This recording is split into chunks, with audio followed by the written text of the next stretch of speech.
Okay, so are we ready to dive into Halloween? I have a feeling this one might be a little bit creepy. Yeah, it's definitely got a spooky history. So where do we even begin? Where did this holiday come from?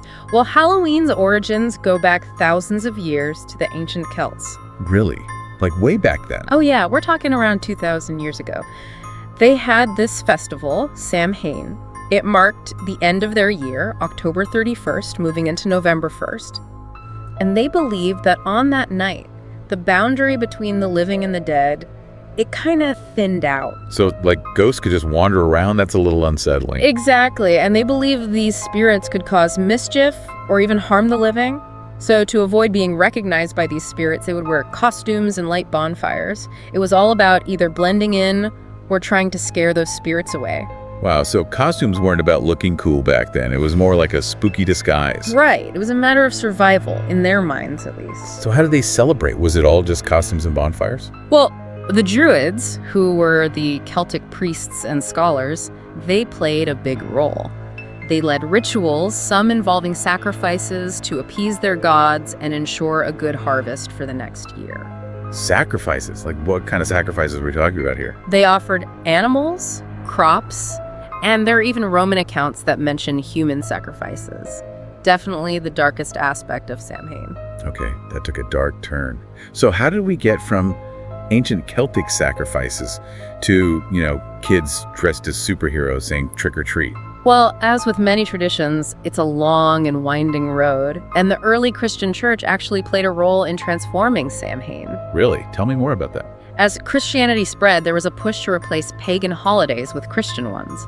So around the 8th century, All Saints' Day, a day to honor all Christian saints, was moved to November 1st. The same day as Samhain. Exactly, and the night before became known as All Hallows' Eve, which over time evolved into Halloween. So it's like they tried to overlay a new tradition onto an old one. It does seem that way. But the interesting thing is that even with the shift, many of those old Samhain traditions like costumes, bonfires, and the association with spirits, they kind of stuck around. It's what makes Halloween such a unique blend of the ancient and the modern. Right, you've got this ancient Celtic festival merging with Christian holidays, and then over time, it becomes what we know as Halloween today. But, Halloween isn't just about history, right? There's this whole other dimension, this association with the occult that still fascinates and maybe even frightens people today.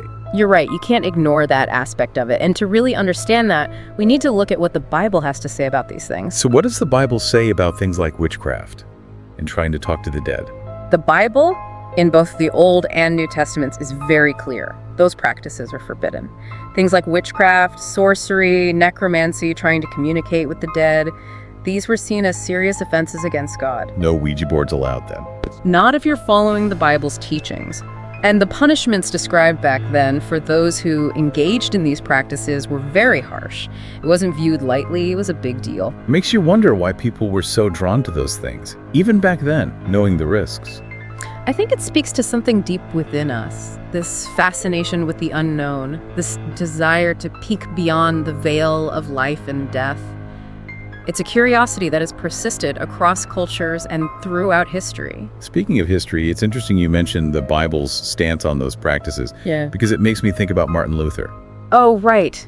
Because of what he did on Halloween? Exactly. Nailed his 95 Theses to the church door. It was October 31st, right? You're right, October 31st, 1517. He chose Halloween to make his stand. Bold move, picking that particular day to spark a reformation. What were those theses about again? They were 95 points challenging the Catholic Church. He was taking a stand against certain practices, certain doctrines. So Halloween played a part in a pivotal moment in church history. That's pretty amazing. But how did Halloween transition from these historical roots to what we see in America today? It's huge here. It actually took a while for Halloween to catch on in America. It didn't become widely celebrated until the mid-1800s with the influx of Irish immigrants during the potato famine. That makes sense. They would brought their own traditions with them. Exactly. And those traditions, which were already this blend of Celtic and Christian influences, they mixed with existing American traditions like fall harvest festivals. And over time, it evolved into the Halloween we recognize today. Wow, from ancient Celtic rituals to trick-or-treating in America. That is quite the journey. But that actually brings up a really important question. How should Christians today, knowing this history, approach Halloween? It's not just jack-o'-lanterns and candy anymore, is it? It's a big question, and there are a lot of different viewpoints on it. It's definitely something worth exploring further. Okay, so we're back. And I have to admit, learning about the origins of Halloween, it really makes you think twice about this holiday. It really does. You start to see it's not just about costumes and candy. It's got these deep roots, this mix of ancient beliefs and traditions, some of which, honestly, are kind of disturbing. Yeah, like those sacrifices we talked about. Not exactly the Halloween spirit we're used to, but seriously, when you look at those darker aspects, those connections to the occult, it makes you wonder how Christians today should view this holiday. It's a question a lot of people grapple with. On the one hand, you have the fun, lighthearted stuff, but then there's this undercurrent of something more, something that can feel at odds with Christian beliefs. Exactly. So how do we reconcile those two things? I think it starts with understanding what the Bible teaches about those things. We talked about how practices like witchcraft and communicating with the dead are forbidden, but it's more than just rules. It's about recognizing that those practices, even if they seem harmless today, they represent something that's spiritually dangerous. So are you saying Christians shouldn't celebrate Halloween at all? That it's just too risky? It's not about being afraid of Halloween itself, but about being discerning. The Bible talks about testing the spirits, about being aware of what influences we're opening ourselves up to. It's about asking ourselves, is this activity, is this tradition, is it in line with my faith? Or is it pulling me away from what I believe? That makes sense. It's like, even if you're not literally practicing witchcraft, are you flirting with themes and imagery that might contradict your faith? Exactly.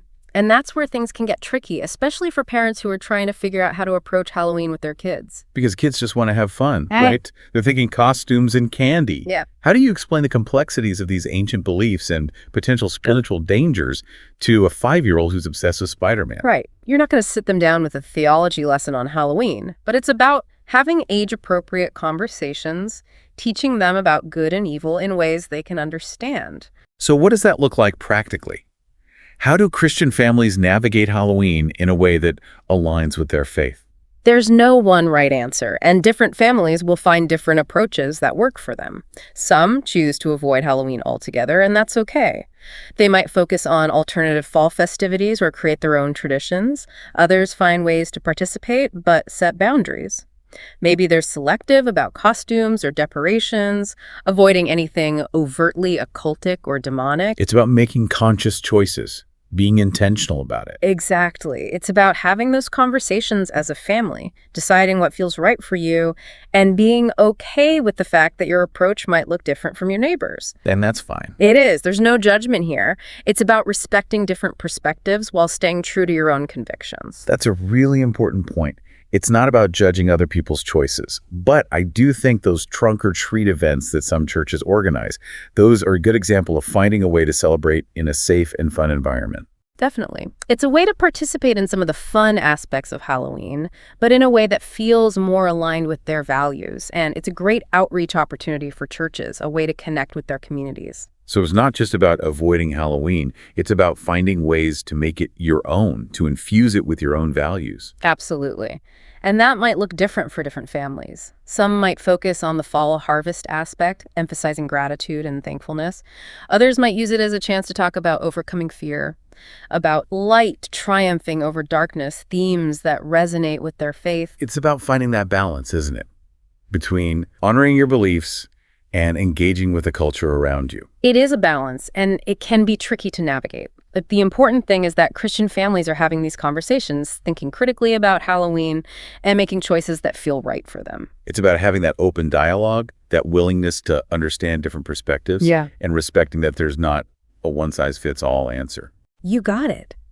And honestly, sometimes just having those open and honest conversations, that's where the real growth happens. It helps us understand our own beliefs better and teaches us how to navigate a world where not everyone shares those beliefs. I really appreciate that perspective. It's not about judging, it's about understanding. And it sounds like there's a lot more to unpack when it comes to Halloween. Oh, there's definitely more to uncover, but Yeah. it's all part of what makes this holiday and our conversations about it so interesting. So we've talked about the history of Halloween, the biblical perspective, even how it's celebrated today. But now I'm curious about the so what? Like, how do we actually apply this, especially as Christians? It's like, okay, we have all this information, but how do we actually live it out during this time of year? Exactly. So what are some practical ways that Christian families can approach Halloween in a way that aligns with their faith without, hiding in the basement until November 1st? Right, because it's not about being scared of Halloween. It's about being smart about Halloween. So how do we do that? What are some things families can do? Well, I think it starts with being intentional. Like we talked about earlier, it's about making choices that reflect your values. So, for example, costumes. Instead of just defaulting to the typical scary or spooky costumes, why not get creative? Oh, I like where you're going with this. Right. Like think of biblical heroes, historical figures, characters from books that teach good values. It's like a fun way to redeem the costume idea, to make it about something more. Exactly. And it's a great opportunity to have conversations with your kids about those characters, about what makes them heroic or inspiring. It's like turning Halloween into a teaching moment, but in a fun way. Exactly. And it doesn't have to stop with costumes. You can do the same thing with decorations. Instead of just going for the spooky and macabre, why not focus on fall themes? Pumpkins, hay bales, scarecrows. It's about shifting the emphasis, right? Yeah. From creepy to cozy. Yes. Create a warm, welcoming atmosphere in your home and with your neighbors. You mentioned neighbors, and it makes me think about trick-or-treating. That's a big one for kids. Do you have any advice for families who are on the fence about that part? I think it depends on your comfort level. Some families choose to avoid it, and that's totally fine. But for those who do participate, it can be an opportunity to be a positive presence in your neighborhood. What do you mean? It can be as simple as greeting the kids with a genuine smile, maybe saying something encouraging instead of just the usual happy Halloween. Little things like that can make a difference. That's a good reminder that it's not always about grand gestures. Sometimes it's those small acts of kindness that can have the biggest impact. Absolutely. And for those looking for alternatives, there are so many options. You can have a movie night at home with popcorn and candy, host a fall-themed party, go to a pumpkin patch, or visit a corn maze. There's no shortage of fun, family-friendly activities that don't involve the traditional trick-or-treating. Those are great ideas. And, it's a good reminder that we don't have to be limited by these prepackaged ideas of what a holiday should look like. Exactly. You have the freedom to create your own traditions, to find what resonates with your family and your values. And sometimes those homemade traditions become the most special ones. They really do. So as we wrap up this Halloween deep dive, what's one final thought you'd leave with our listeners? Halloween can feel like this big, overwhelming thing, especially when you start thinking about its history and all the different viewpoints. But ultimately, it's just one day. And how you choose to approach it, how you choose to celebrate it, that's entirely up to you. Don't be afraid to be different. Don't be pressured to conform to something that doesn't sit right with your conscience. Listen to that inner voice, talk to your family, and find what feels authentic and meaningful for you. That's such great advice. Be true to yourself, be true to your faith, and don't be afraid to be a little different. This deep dive has been so insightful. Thank you so much for joining us and sharing your wisdom. Thanks for having me. This was fun. And to everyone listening, thanks for joining us on this Halloween journey. We hope it's given you some things to think about as we head into this spooky season.